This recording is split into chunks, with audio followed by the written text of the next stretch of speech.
Briella took her time, yeah. Thank you. My name's Jeremy Bailey. I actually wasn't planning on speaking tonight, but since you called, I figured, an older gentleman got up a little while ago and mentioned the fact that, he hasn't heard from any expert testimony. Well, I have an engineering background. I'm also a local full-time realtor, so I am a real estate expert, local real estate expert. And I know perhaps people who aren't experts don't understand some of the processes in town. The $40,000 in value that he thought his house just went up, that's due to what's called a tax assessment. There is no relation to that and the value of your home. In order to get the value of your home, you need two things done. One, you need to have a licensed appraiser appraise your home. Or two, you can have a realtor such as myself or several of the realtors that are in the room need to do a market analysis on their home. And I can tell you that we have about a dozen realtors in the area that have been negatively affected by even just the proposal of this power plant. We're actually going to be meeting with some of our council members that represent our governor affairs for the Association of Realtors, and we're going to be addressing it because this is a very serious concern.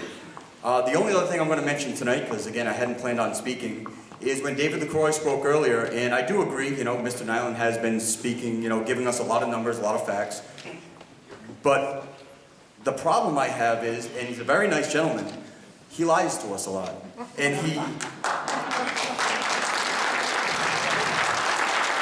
And this isn't anything personal, I'm not sure why he does it, because if there's nothing to hide, you just tell us what the facts are. For instance, in the application, what you'll see is that they have applied to burn oil for 60 days a year. When questioned on it, even on the radio, you can look it up, it's been podcasted and it's out on YouTube, he keeps saying 30 days of oil, 30 days of oil. So I went up and I approached him, I said, Mr. Nyland, you say you're going to be burning 30 days of oil. Well, after inquiring with him for a few minutes, I learned that it's 30 days of oil per turbine. I said, well, it's 60 days of oil. You add 30 and 30, it's 60. 30 days is not the real number. He lies a lot, and that is a lie. I don't care how you look at it, that's a lie. So to follow up, I asked him, I said, you know what? I live on a lake that's going to be directly impacted by this. I'm going to see the 400-foot smokestacks that you have sticking out of your plant. He looked at me and he goes, no, they're 200-foot smokestacks. I said, no, there's two 200-foot smokestacks. That's 400-foot smokestacks based on your logic. You see, as far as I'm concerned, that's a lie. I teach my daughter, my son, and my other daughter not to lie. I teach them to tell the truth. We're in a public hearing comment. We're looking to get facts. We're looking to get other people's testimonies. And, as part of public comment, for those that are affected, we do want to get, their opinions as well. We want to get the facts from Invenergy. We want to get the facts from the experts that our town hired, even though they missed a few experts that they should have hired. We're working on that. We're rectifying that. But all I can say is, going forward, Mr. Nyland and everyone else that represents Invenergy, do us a favor and be forthcoming with the facts. Don't try to sidestep, cute little innuendos. Like, it's 30 days of oil. No, it's 60 days, okay? Just tell it to us. That's all we want. We want the facts. We want to listen. We want to hear. And we want to be able to help, comment and help you guys make your decision. Thank you.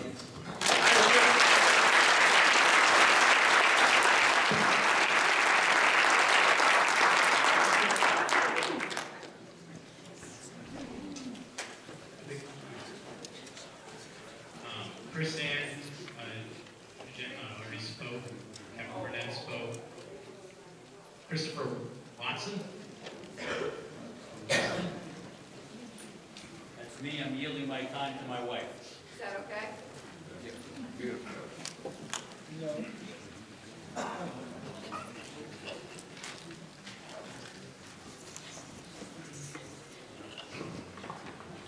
Good evening.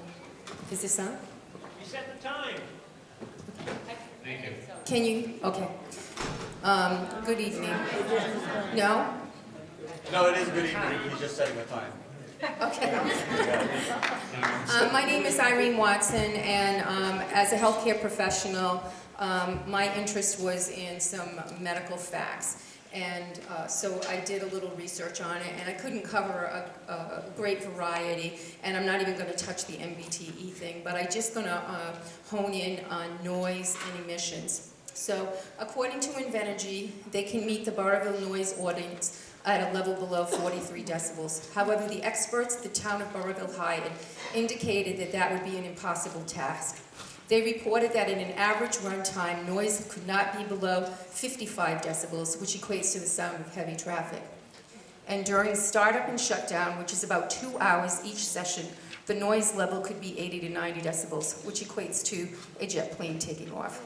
The expert indicated that the loudest times would be about 11 p.m. and 5 a.m., each for a 2-hour period. This is unacceptable to the quality of life of the surrounding residents in Burrillville. The World Health Organization documents 7 categories of adverse health effects from noise pollution on humans. There is general agreement that exposure to sounds above 70 decibels below 70 decibels does not produce hearing damage, and above 85, it is related to sound pressure and time of exposure. This would mean that Invenergy's bulk of time, though a problem, would not lead to hearing loss. However, the range of 55 to 85 decibels has been associated with primary sleep disturbance, resulting in mood changes, difficulty concentrating, anxiety, fatigue, especially in the elderly, young, and mentally impaired being at the highest risk. A growing body of evidence confirms that noise pollution has both temporary and permanent effects of endocrine and autonomic nervous systems. Noise acts as a biological stressor, causing reactions that prepare the body for fight or flight, responses making the cardiovascular system at risk, specifically raising blood pressure and heart rate. These results begin at 65 decibels. Sudden, unexpected noise has been shown to cause shift in electrolytes, increased levels of epinephrine and norepinephrine, and also cortisol. Rise in these levels correlate to heart disease, and studies do suggest that this biological response does not abate over time, no matter how long the exposure is. In simple terms, your body does not get used to it. The degree of annoyance produced by noise may vary by time. Intensity, duration, and controllability, or lack thereof, coupled with the individual's sensitivity. Namely, the young, the elderly, and the ill at Zamorano, which is just 1 mile north of the proposed Invenergy site, would be most at risk. So, overall, noise pollution above 55 decibels are a disruption of one's property, peace of mind, enjoyment of solitude, with suggested health risks, as per the World Health Organization. Emissions. According to Invenergy's own proclamation, a gas-fired plant will result in a healthier, clean air by replacing coal plants elsewhere. I have this all documented on the bibliography where this has been stated. We, the people of Burrillville, tend not to hold that to be true. Indeed, like other Invenergy plants, the proposed air emissions will not exceed the EPA standards for air quality. However, according to Retro Gear, PhD of the University of Pennsylvania, if you live in a plume for 20 years, nobody knows what the guideline values are. They are just made up. You can't make experiments that go on that long. These guidelines and values are best judgments and not based on experiment. Previous studies have shown that among 90% of the residents within a 2 to 3 mile radius of a gas-fired plant commonly document symptoms of asthma, allergies, coughs, nosebleed, dizziness, weakness, and rashes. Birth defects and leukemia are also cited. Interestingly, the EPA standards were met in these cases above. The power plant that was studied responded that emission dispersal and dilution does not appreciably impact the air quality. Seems we have heard that before, right? Yep. Seems, however, Brown of Cohen UTN magazine notes that not all smokestack emissions go elsewhere. Weather variations alter wind direction, causing looping that brings plumes back down near the origin. Brown also states fugitive or fine particle emissions escape from other parts of the plant as well.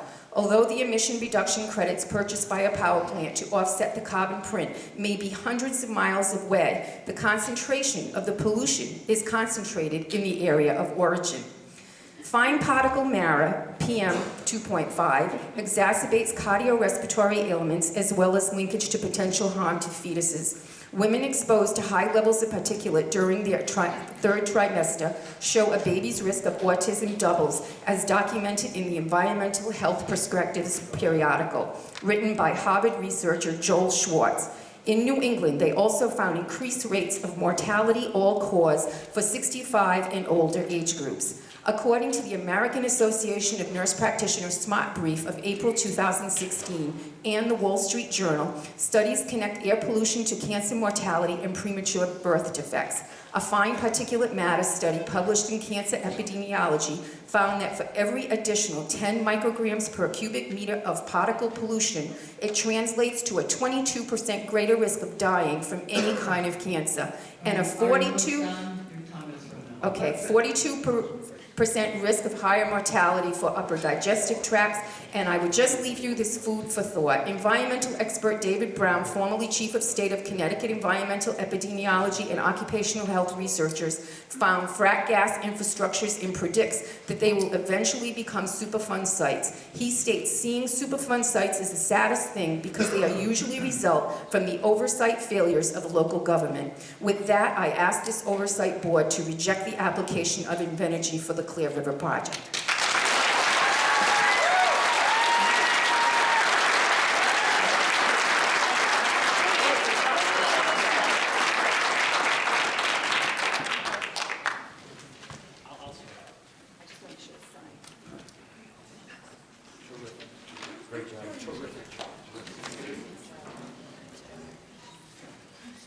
Bob Woods, Ava Woods, Kathy, Lino.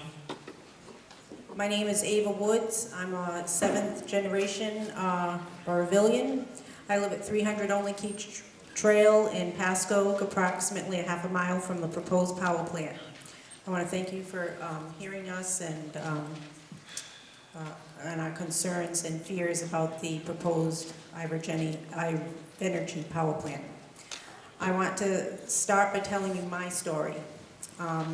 Back in 80s when I lived in Harrisville when the Ocean State Power Plant was proposed to go in my backyard. My husband and I and a small group of neighbors did all we could to stop it from going in, but we were obviously unsuccessful. We were distraught and didn't know what to do. We were trying to figure out what we were going to do, and one night we put our children to bed early in order to get them up in the middle of the night to watch the shooting stars. It's something that we do as a family.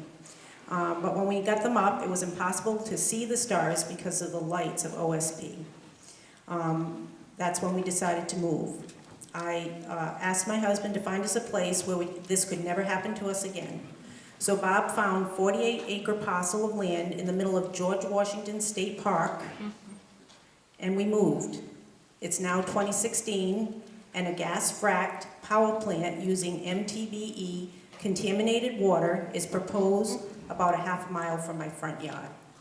I am the only house on Only Keach Trail. I live in the middle of a park. Now, for the second part of my story. When Pasco had the fiasco with the MTBE contaminated water, my niece, her husband, and daughter lived on Sales Avenue in Pasco. That story you heard from the young woman, she wasn't the only one that happened to. Mike and Becky have both fought cancer, and their daughter has had tumors removed from her face. Now this power plant wants to unleash this MTBE on the citizens in the town of Burrillville in the form of a supposed clean vapor. We have research available from California, as Frank Silva stated, that it cannot be done by the filtering process that Ivenergy is proposing. It took California 12 years or more to clean up their well, and it cannot be done the way that Ivenergy is stating. I've already had family members who have had cancer from this stuff, and I do not want to see our family or any family have to face this again. That well is supposed to remain sealed. Another big concern has to do with what we're already facing in the area of the noise and air pollution from Algonquin. I don't know why this is in 3 separate stages, or segmented as Algonquin, who is already exposing us to natural gas being pushed into the air, and the noise that they're already put in is above what it should be. They're violating the town noise ordinance now, and they are spewing this gas into our air. Who is monitoring this site for noise and air quality, and what additional noise and air quality problems are we facing with the next 2 steps? I want you to please consider the impact on our water, air, and environment, as well as the quality of life of the citizens of the town of Burrillville. I want you to think about George Washington Park, the Boy Scout Camp, the Feinstein Camp, the Last Green Valley, Wallum Lake, Wilson's Reservoir, Pasco Reservoir, Pulaski Park, Aquatic Park, all within a mile radius of this power plant, and that's just to name a few. The destruction this power plant will bring to this sensitive environment cannot be overstated, and we ask that you not allow this to happen. Thank you.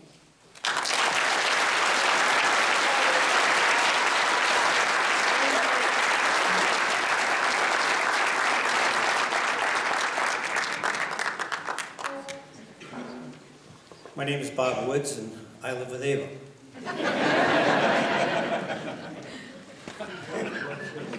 Thank you for hearing us tonight.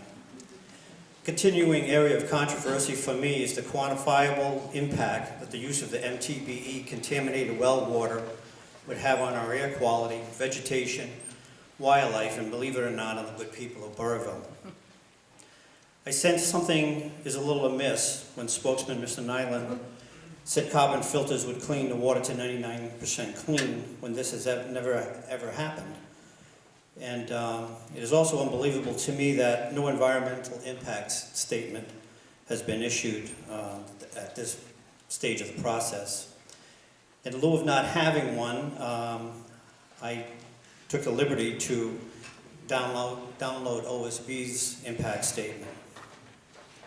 On page 110 of the Ocean State Power EIS, it addresses the cooling alternatives.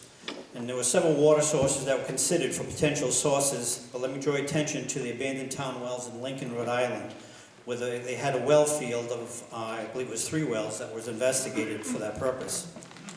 The old well field for Lincoln was abandoned in 1979 because of solvent contamination. The source of the contamination has apparently, and this is on that page, the source of contamination has apparently been eliminated, but the aquifer was still contaminated. And after a few statement of facts, the conclusion was, in quotes, the quality of the water would be unacceptable after pre-treatment if it wasn't for the contamination. Similarly, we have a contaminated well that's being proposed.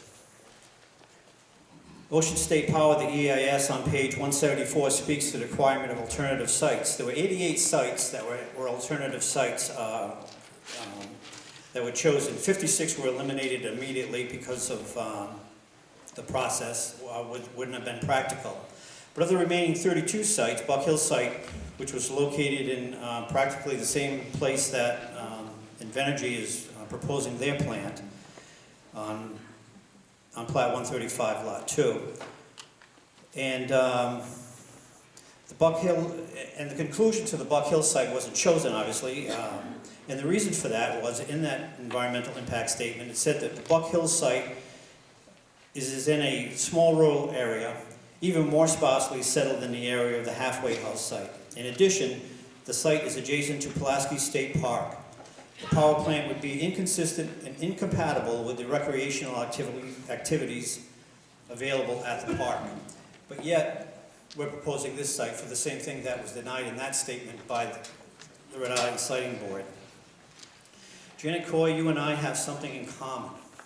And it's not, well, maybe a little white here.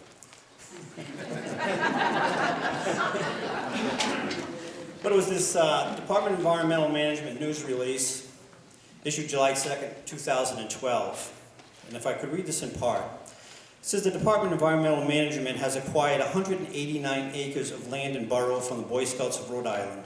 The parcel is situated adjacent to over 7,000 acres of state preserved land. To the north of the property lies the 2,084-acre Buck Hill Management Area, and to the south is 5,203-acre George Washington Park Durfee Hill Management Area. The property also abuts Connecticut's Aquatic State Forest to the west. This property is considered among the highest priority conservation parcels in the state, and the high concentration of protected land in the area allows for increased habitat protection with minimal disturbance. The land features a myriad of uncommon species and habitats of both plants and animals. Plant species include locally common conifers such as white pine, eastern hemlock, and tree species such as the American lock, the black spruce, which are typically associated with northern forest habitats. Many rare plants have been identified on the property, including common oak fern, round-leaved oak orchids, one-flowered pyrola, I love those. And protecting these species help ensure that diverse habitats such as that of the Burrillville property are sustained. Preservation of the property strongly aligns with the state's comprehensive wildlife conservation strategy, which aims to identify and conserve those species in the greatest need for conservation while retaining a holistic view of all wildlife within the state. Croft Farm Brook runs through the property and forces an array of aquatic habitats that are not typically found in Rhode Island. The Croft Farm Brook area contains springs which are considered uncommon, isolated habitats, as well as several rare species identified by conservation strategies as species of greatest conservation need. DEM was so pleased to work in partnership with the Boy Scouts to protect this valuable habitat, said DEM Director Janet Coit. We agree.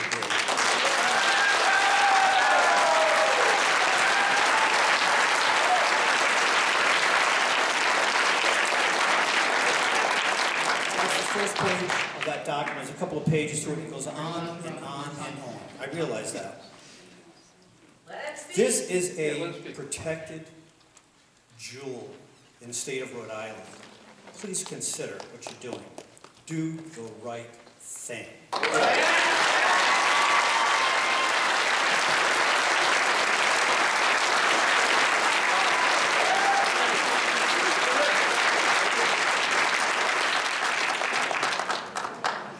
Catherine Boone.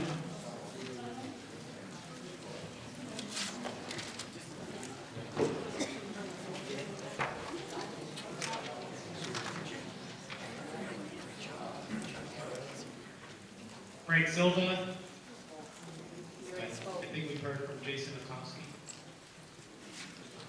I think we heard from Kathy Marley, Amanda, Pamela Poirier.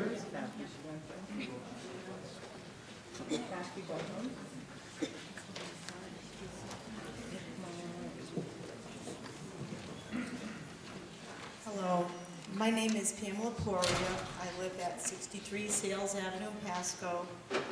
I moved here with my family about 18 years ago with transplants from Woonsocket, but I always loved this area. I used to come ice fishing and fishing up this way with my family, my father, my mother, and my brother when we were younger. So when it came time for me to move, I knew this is where I wanted to be. And I love the village. I love the village because I had two members of my family that didn't drive. And right in the middle of Pasco, you can just walk to everything. Everything is there. George's is there. You can go get pizza. You can get Chinese food. CVS is there. Now we have Dunkin' Donuts. And, of course, IGA, where my daughter works. Everything is right there. It's just the perfect little New England village, and I love it. I also have a great love for the forest because my father would take us out in the woods and we would look for animals. We would just look for animals, look for rabbits and squirrels and snakes and things like that. So I always had a love of nature, and I knew this is where I wanted my family to be.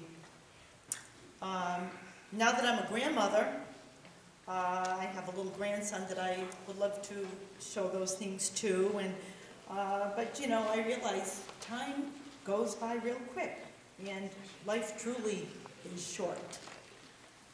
And I think about my legacy. When am I going to leave him? I don't have a lot of money to leave him, but I'd like to share my love of nature, and you know, share some things about me, my family history with him. So leave him some knowledge, if not money.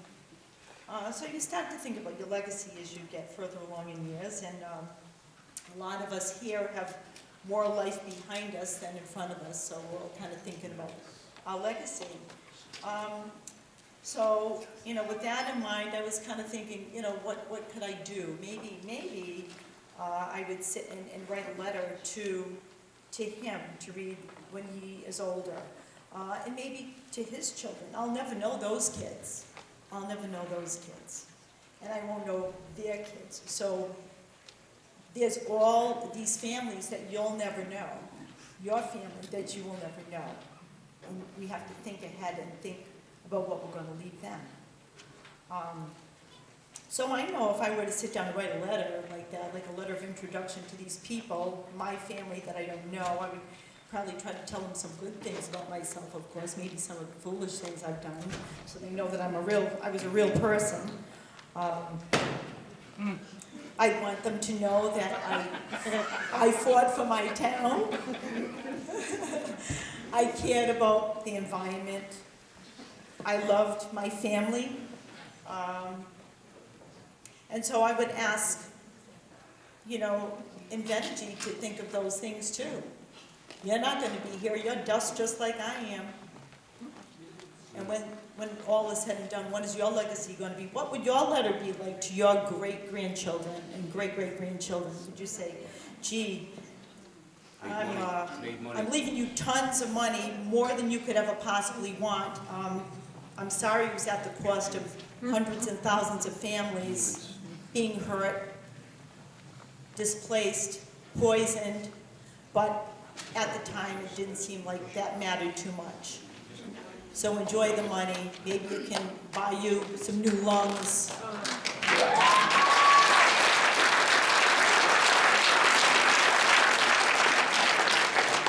Maybe by the time you read this letter, you will be able to buy your health and say money can't buy your health. Or love. So I'm asking the siting board also consider your legacy. Our lives are in your hands, really. You have to make these decisions for us. We cannot make these decisions, and I'm asking you to think about who's coming after you. What do you want to say? What do you want those kids to say? Gee, my great-grandmother was one of those people that didn't care about the environment and made sure that fossil fuels continued on, struggled on for another few years. Or can they look back and say, they were champions, climate champions, and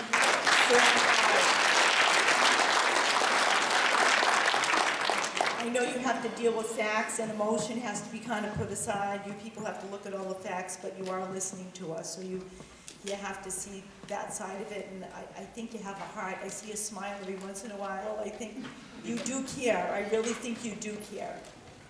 So consider your families too.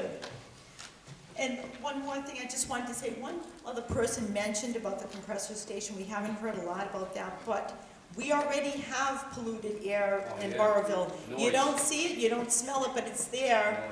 If you look up the facts about the Spectre compressor station and the second expansion that's coming up real soon, the emissions that we're already dealing with and will be dealing with are phenomenal and very, very scary. So I want to know what's going to happen. We already have this. What is the total going to be? Invenergy is going to has their numbers. Spectre has their numbers. What's going to happen when all of this is put together? Please, please, do the right thing. I heard somebody else say that. Please say no. Thank you so much.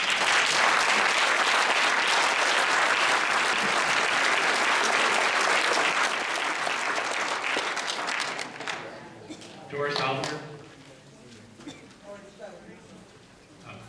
And I think that's everybody that we have.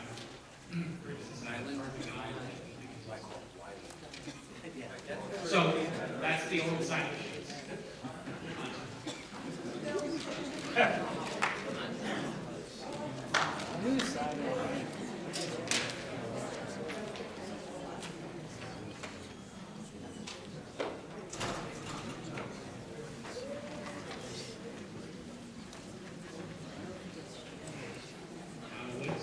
We heard from Don Woods tonight?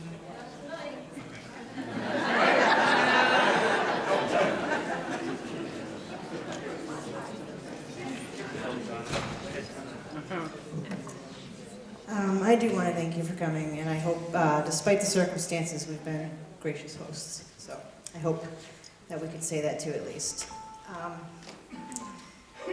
I wasn't going to talk too much about my personal story, but a good friend of mine, Terry Lacey, encouraged me to. She said she believes that this is the kind of stuff we all need to hear. So please bear with me because it's a very personal story. This is a letter I wrote to our governor on April 14th with no reply yet. Good day. I hope this letter finds you well. I'm writing on behalf of my adored community, Burrillville, Rhode Island. Just as I am wishing you well, please know that while I write this, I am not well. My spirit is terribly frightened for my community and its holistic well-being. Although currently I am physically well, this has not always been the case for me. I'm just 46 years old, and I have already survived ovarian cancer. I'm unsure, of course, what the governor's knowledge regarding this horrible disease is. But to say I survived when referring to it is unfortunately very rare. Love you, Donna.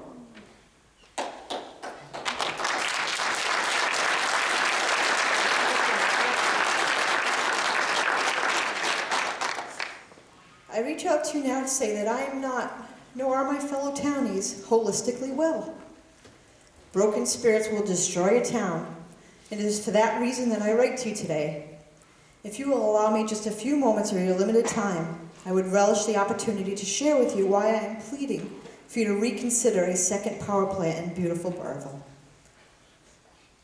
As a whole, we vehemently oppose this in our community, but I will speak to you with my heart, on my behalf, and I ask that you honor this vulnerability with an open mind. I never knew why I survived this terrible cancer while every woman I was fighting with did not. I was barely 32 years old, I was unmarried, without children, and I really was not feeling as if I was making any sort of lasting impression on my world, on my community, on my family. The women around me, all 5 of them, were from all walks. They were younger, they were older, they were moms, and they were dying. You may have heard people say that they are given an instant change of perspective when faced with a fatal disease, and for many this may be true, but for me, perspective only grows with time. It came from those beautiful fighters, and it comes from the love of my family. Ooh. I knew my illness was caught early, and that all I had to do to survive was go through treatment for 9 months. I felt like I had won the lottery because my cancer was found quite accidentally. And as I mentioned, it was found quite early, and my odds were outstanding. I felt exuberant, an overwhelming sense of joy over that. And over time, that turned into a pit of guilt. There was a young woman in treatment with me that was the same age, and she was so beautiful, and she had 3 young boys under the age of 10, and she was passing away. Her parents were there for every treatment, and they would talk to my mother, and as I recall, they were genuinely grateful that I was going to survive, just as they knew their little girl would not. And bear with me, I'm almost done. Their kindness and love was my first step to perspective. There are a million more of these moments to follow, and I imagine as I take steps throughout my life, there will be many more. And here's why I tell you this. Since this time, every day without fail, I wonder what my purpose is. Why am I here and why aren't they? This quest has been torturous in the past, but recently, perhaps with age, I have gained even more perspective, and I approach it now with hope and anticipation. I no longer feel like I have to change the world to deserve this second chance. I only feel like I have to do better, I have to be kinder, and I have to participate in life and not let anxiety drive my choices. I have to fight for my town, I have to fight for my friends and for my home, and I just have to do better, and I will settle for no less. I expect nothing less of myself, and I am grateful, eternally grateful for this precious second chance.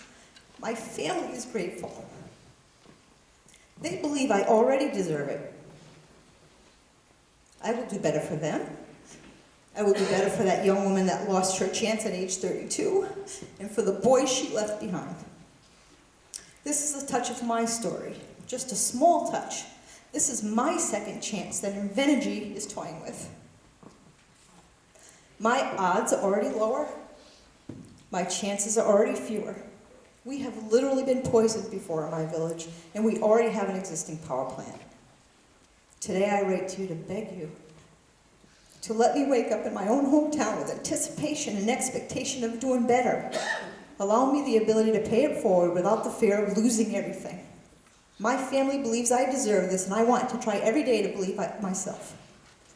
Invenergy should not be able to inject themselves into my story. Invenergy should not be able to sway this board with their smoke, mirrors, and empty promises. I should be able to sway this board with a genuine pleas for this town. Please do not risk my second chance. I implore you. This is our health, our happiness, our holistic well-being. And right now we are ill with fear, because once this is taken from us, it is gone forever. Respectfully and with kindness, Donna L. Woods.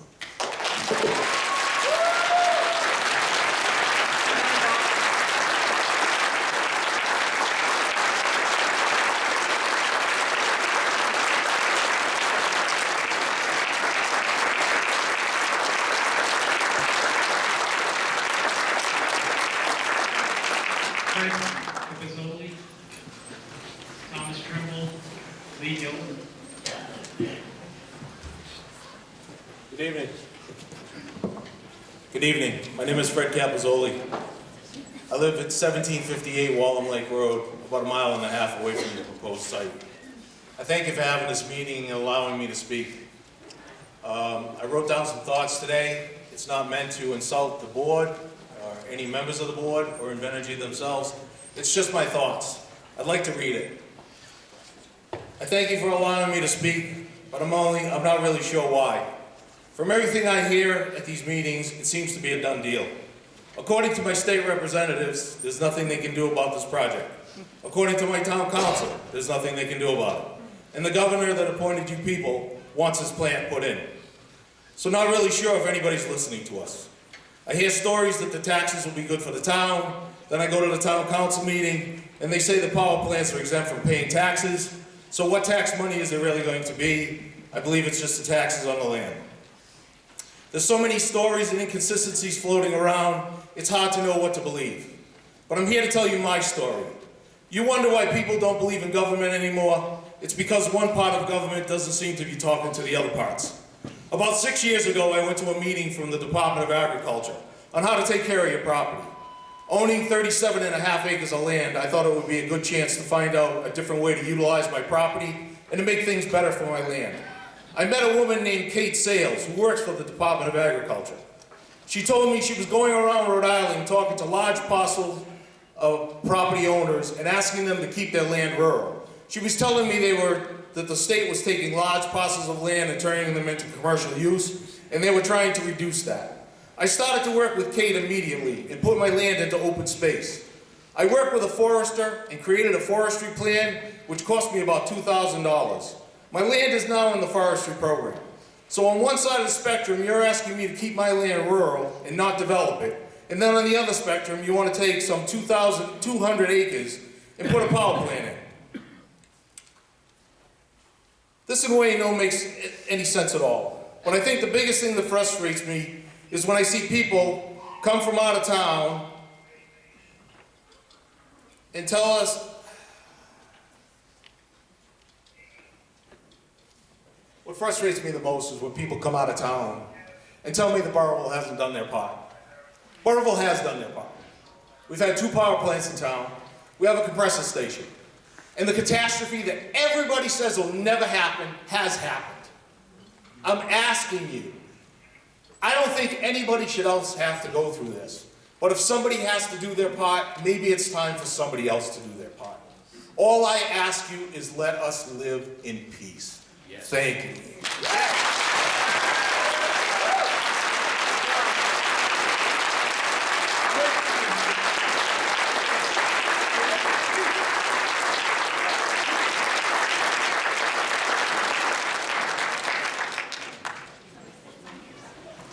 My name is Thomas Trimble, live in Burrillville. Madam Chairman, Board, especially our newest member, and ladies and gentlemen, welcome to our town. You know, there are 3 reasons that people end up in Burrillville. One is they go to Wright's Farm Restaurant. Another reason is they get lost. And the third reason is that they come to enjoy our woods, rivers, and lakes. Now, I'm from Burrillville. My family goes back 150 years, so I have a lot invested in this town. I went to the State University, and because I was from Burrillville, they started to call me the farmer. That was my nickname in college, the farmer. And, you know, we're famous for our hockey teams of the 50s and 60s. But most people in the state perceived us to be from the backwoods in those days, and maybe they do now. But that really never bothered me. Like most of the old timers that were still around, we liked our town just the way it was. We're a half hour from anywhere, no fast foods, although it is Rhode Island, so we do have a Dunkin' Donuts, actually 2. But we're away from that hustle and bustle of the city. We raise our families to appreciate the outdoors and to provide meaningful outdoor activities that we all can participate. So let me tell you why I'm here and why I would like Burrillville to remain as it is. And some of these things have already been brought up. I don't want to reiterate them too much. But we talk about clean air. Well, there's a world-famous company that located to Burrillville in 1977, particularly for that reason, because of the clean air that we could offer them. They make processed meat products. I'm not going to name the company. They're seen all over the world, and I've seen them in other parts of the world. You turn the package over, made in Pasco. They were brought to this area because of clean air. I don't know how many people they employ, but I think it's more than 25.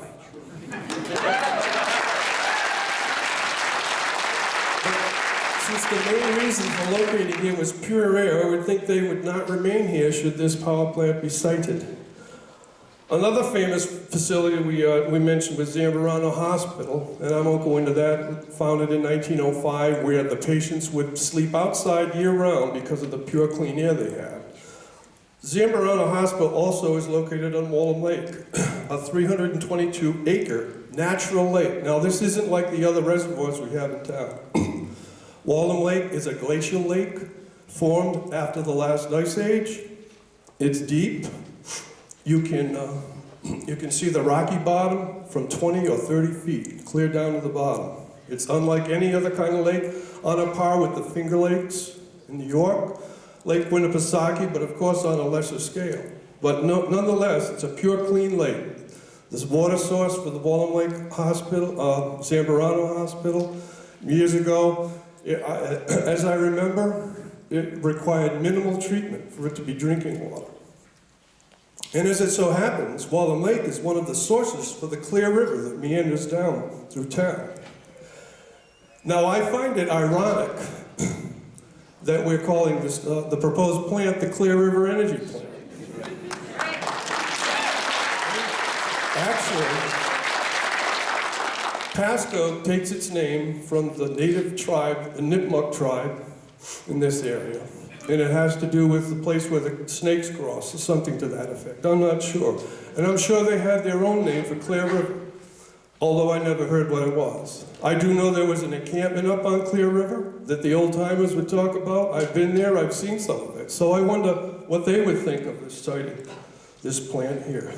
Now, I actually brought some pictures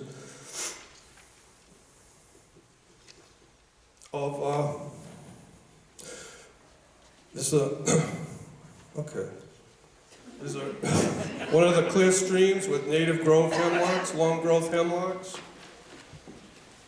Spring Lake Pond, beautiful pristine pond, and actually one of the covered bridges we have in that state. I don't know if you knew we had covered bridges in Rhode Island, but we do. Now, I don't wake up in the morning with my first thought being how we're going to combat global warming. I'm not with that, and I do enjoy economical power, but I believe that if we allow a superstore type of power plant to be sited in our state, it'll discourage the creation of the renewable energy sources that our state leaders often talk about when they're in front of the camera. They say they want to develop these zero population pollution sources. Well, this is a perfect opportunity for them to put their words into action. So here's my point. Why do we have to sacrifice such an unspoiled section of our state to site this facility?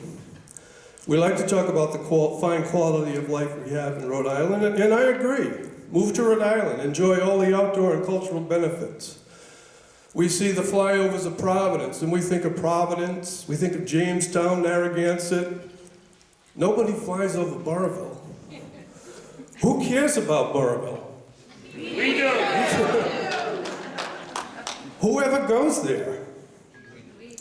We might not get any mention in those new brochures or TV promotional ads, but those of us who live and raise our families here believe that these lakes, rivers, and forests are worth saving. Once it's altered, it's lost forever.